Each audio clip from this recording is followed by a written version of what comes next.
What's up, y'all? Welcome back. Welcome back. Today, I'm here with some book reviews. How many? Six. And that's more than I typically do in one video, but I'm trying to finish out my reviews before the end of the year. Like, I don't want to keep prolonging it because I don't want to go into next year with these book reviews. But anyways, let's get into it. The first book is a book that I read with my second grader. That is Sounder by William H. Armstrong. He actually chose this book because my older son and I read Where the Red Fern Grows last month, I believe. And I was talking about just how beautiful it was, a relationship that Billy Turner had with his hound dogs. And it was just so cute. We watched the movie afterwards. And then my son was like, this is a little boy with his dog too. Let's read this because it's on my level. So I read this with him. And that's basically what this is. This is the story of a young boy and his dog, Sounder. This book, it was so cute too. I just love reading about like little boys and their dogs. It's just the cutest thing, like that unbreakable bond. And in this book, Sounder actually helped the young boy cope with a lot of things. Like he was like a companion. He helped him deal with grief. He helped him kind of like offsets the trauma that he was facing with his dad being locked up wrongfully. And the dog was just like this glimmer of hope for him. It was so cute. It was so sweet.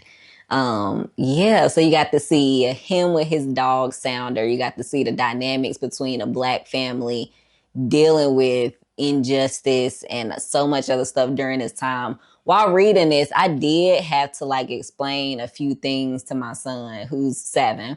But overall, I feel like it was pretty easy to follow for like a little kid. So he understood the relationship between him and the dog. He understood that what his parents was facing for the most part. Well, at least on the surface level, he understood the injustice at a surface level.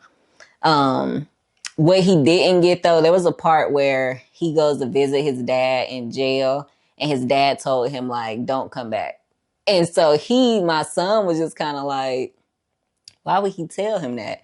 And so I was kind of like having to go through a grown man looking at his son coming to visit him in a place and all this and that. So it was good. Raised a lot of questions for me to explain to him. And just like, again, that deep, deep love between a boy and his dog. So good. So yeah. So good. And I was surprised. My son does read like quite a bit of books by himself, but we don't, outside of school related books, we don't really read like a lot of leisure books together. Me and my youngest son. I do read with my older son because he wants to like be a part of the book club. But my little son said, we should read this together. I was so excited. So we did. That's that. He is a part of our book club, but he never pays attention. He never joins. He never listens. So maybe this is like the tide's turning. This might be a shift. He might actually have interest in our book club now. So I'm going to keep y'all posted. Next, speaking of reading with my sons, I read this book with my older son who's in the 6th grade. That's Barracoon by Zora Neale Hurston. This is the young reader adaptation by Ibram X. Kendi. I also read the original Barracoon by Zora Neale Hurston, mainly because I had it and I never read it, for one. For two, I wanted to see, I read this before I read this. Like, I literally finished this and the next day we started this. I wanted to see how they explained what was in this book and adapted it to young readers. I wanted to see what they picked and choose to keep in, take out, how they kind of switched some things. I think they did a good job. It was actually really good. This is the story of Kasula, who was originally born and raised in West Africa, then enslaved, shipped to America, and then later on emancipated. You actually got to see the 3 months that Zora Neale Hurston got to spend befriending him, getting his story, telling his story. And the best part is she did it in his authentic voice. So you got to hear the way that he said the things that he said, read through it, and feel like the pain, the urgency, the memories. There was times where she did a really good job capturing how he kind of zoned out, how he essentially forgot she was there when he was talking to her. And so much like of just his story, what he lost, the loss of being taken from your homeland, and then the loss of his family unit, the loss of his new family unit, the family unit he started on his own. So much pain. It was so heartbreaking. Like, this one was great. I really did. I was like kind of nervous. Like, I wonder how they're gonna convey this to like my son's in the 6th grade.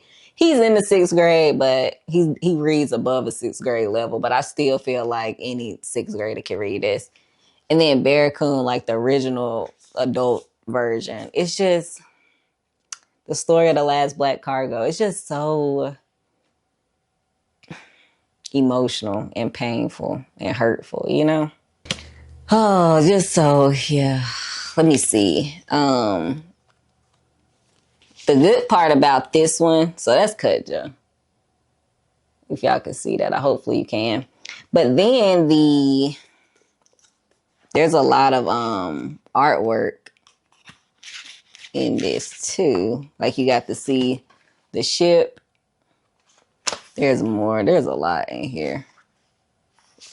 The artwork was beautiful.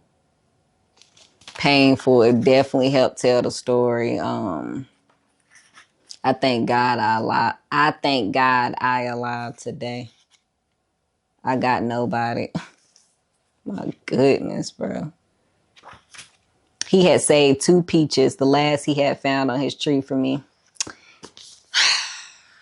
This is the life and story of Cudjo Lewis as told by himself. And that's what it was. This actually, it's on my bookshelf, so I'm not going to go get it. But if you are reading this with your classroom, if you're a teacher, or you're reading it with your kid, there is a free resource from Ibram X. Kennedy where he kind of goes over a almost teaching guide for it. So I did print that out and I went over it with my kid. It had like background on Zora Neale Hurston. It had discussion questions. And then this actually sparked a free assignment that my kid did where we kind of like wrote a story about some things. But yeah, this was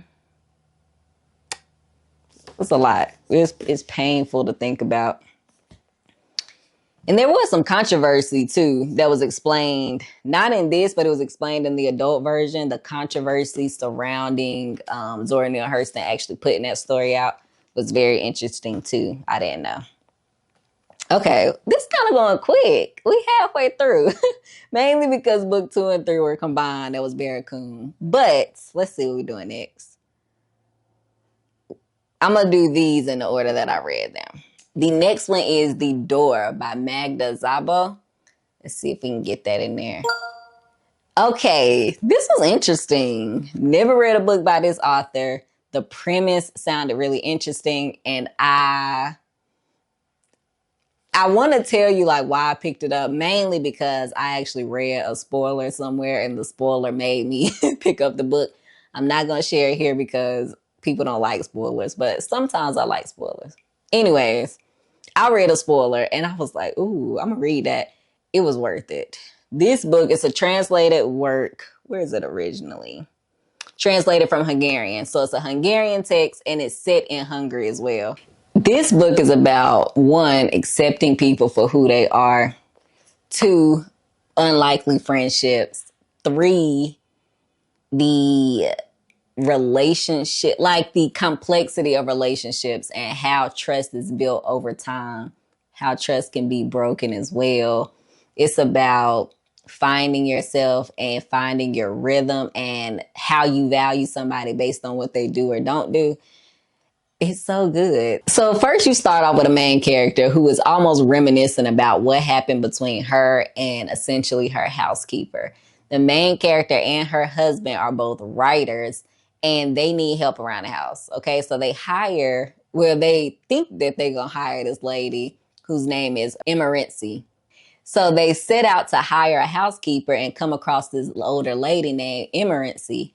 And she is such a peculiar, like different type of person. That way that they intended to hire her, it didn't happen that way. She was very much in control of what she wanted to do. She had a way about things, very set in her ways with good reason. She was very private, very much like, this is my boundary and you're not crossing it. And she was just such an interesting character because you wanted to know what made her that way. Why was she so closed off? Why was she so shut down? Why was she scared of certain things?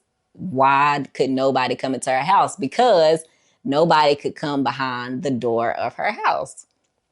That unfolds, and you got to see like the way that she kind of showed her affection for people was not what you would expect. You got to see how that was reciprocated, not the way that you would expect. And she was like just an interesting character because what you think should be the norm, she was like anti that. She was on a whole other side, but she was genuine and she was authentic and she did not let the outside world change or shape who she was. And it was just so good. She was one of the main characters. And I told y'all before, I love an elderly protagonist. And that's what this was. These are two totally different women. Magda, the writer, she educated, very academic, busy. And then you have Emerency, who was it was described in the book that she was anti-intellectual. She was against intellectualism. She was a hard worker. She could do the work of multiple people. She was closed off. And it was just cool because, like, I don't know. I just like to see what developed over time. And then you got to the point where you think about what makes a friendship, what elements make that friendship. And then when that's broken, when your trust is broken, like, then what? Then what? It was also some deep philosophical conversations going on in this book I was not expecting. There was a lot of talk about free will and choice. It was a lot of talk about religion and faith, not in a way that you think. It's not like a super religious text, but just like, again, she can't be changed. She is who she is. It was a lot of political discussions, just certain things. It was interesting. It was so good. I was instantly hooked into this, like instantly, because when I first read it, and I love books like this, when I first read it for like the first 10, 20 pages, maybe even like 30, 40 pages, I thought the book was going in this whole other direction. I thought it was some super like magical realism going on. It was some like something going, like witch something going on. I thought it was like these spirits doing this. I just assumed reincarnation was taking place. I was just going through everything that I thought could be. And every like time I got another event, I shifted what I thought and I thought something else was happening. And none of what I thought along the way was happening, but something more beautiful was happening. Like all in the background, and every theory that I had reading up to it led to what my feelings were about the book at the end. Very good. Very, very good. I can't say it enough. This was good. Okay? Okay. The next two books are good. Okay. In order, like I said. This is an author who I am now convinced he cannot write a book that I don't like. I'm convinced that there's nothing that he can write that I wouldn't like. This kind of solidified it for me. I read Stoner earlier this year. So if you know who I'm talking about, you already know. And I just recently read Butcher's Crossing by John Williams. And I'm just as blown away as I was when I read Stoner. And it's not the same thing I said in my other review of Stoner. In Butcher's Crossing, it's not the subject or the plot or the legit story that's captivating. It is how the story is crafted. Like this is about a group of men. You got one guy who's educated. He wants to see the rest of the country that's like not what he's used to at Harvard. He wants to go out and get with a group of men who's going to take him buffalo hunting. He didn't plan on getting his hands dirty. He just wanted to get some like exhilaration going. You know what I mean? And that's what this is about, literally. It's about his journey, what that encapsulates. And while that might sound boring, that's not what the best part about this book is. Same thing with Stoner. It was a boring-ish book about a dude leaving his hometown, going off to college, falling in love with it, taking another path, and you get to see how that unfolds. Same thing. Like the story itself, like the plot is not the best part. It's how it's told. It's how it makes you feel. It's how the words are crafted and the story is built. It's how you get told the story and the journey you got to take and what you're doing and when and where and the reflection along the way and what's implied and what's not and just what's underneath the veil. This is art. It's art. This is good. There are some books that the story just grabs you and the characters grab you. These characters did too, but not in that way. To me, it was like I felt like I was sitting down watching an artist like literally paint this scene of the buffalo herds, of Andrews, of Emerson, of the entire little small town in Kansas. Like I just felt like I was sitting in a seat and I'm watching somebody paint while I'm in the audience. And we're just like, who even cares what the painting is? And this is the picture being painted. But that's not really what you're watching for. You want to see the artist in his craft doing it at a high level. And it's like, wow, you're wow. That's how I felt about this. Like, yes, the artwork at the end is shocking, but did it matter if he painted like a field full of buffalo and the guys up here and doing this and that? Or did it matter if he painted this other landscape? Like, really, you're watching somebody perform at a high level and that's the entertainment. That's what this was. And it was so good. And you think that you don't care about like what's going on because not a lot is going on, but also not a lot is going on. And it's just good. If you like Stoner, you'll like this. It's just good. It was great, actually. Very, very, very good. So yeah. Okay, last book. This was a reread. I told y'all in my 10 before the end that this would be a reread. And I was just as heartbroken this time as I was the first time. It was Of Mice and Men. Wow. This is also set just like East of Eden. It's set by the Salinas River in California. And you follow, again, this pair of men who you wouldn't expect to be together.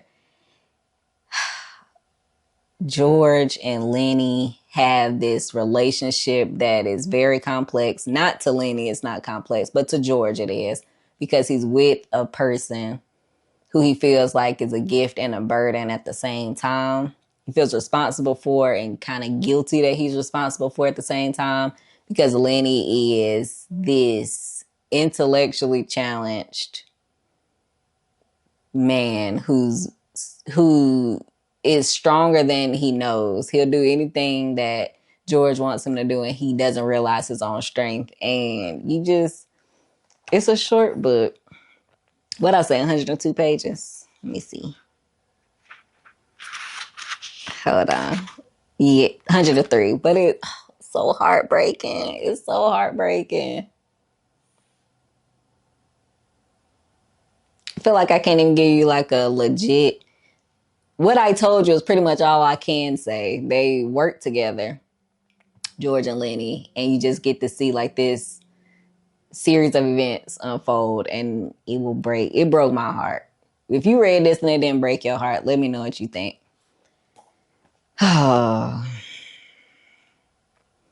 Yeah. And with stuff like this that I'm reading now, like Of Mice and Men, I'm thinking like, while this was a reread, I will be rereading this again, because at some point I'll be reading it with like my kid. So that'll be cool. I'll be interested to hear his feedback when we finally get to it. But very good book. Yeah, very good book. Heartbreaking. again, the way with these little bit of pages, the way that the story was written, you just have to sit back and be like, wow. I wonder like how many revisions or how many like drafts it took to dial this story down into what it is. Like that's what I was thinking about when I was reading it. Yeah, so that's it, y'all. Oh, these 6 books, so good, so heartbreaking. All of them sad, low key. They all have a sad element. That's it, y'all. Let me see if I can get it in there. Okay, I'll be trying to get y'all a final view. Okay, that's it, y'all. If you've read any of these, let me know. If any of these broke your heart, let me know. If you have recommendations based on these, let me know. And I'm going to see you on the next one.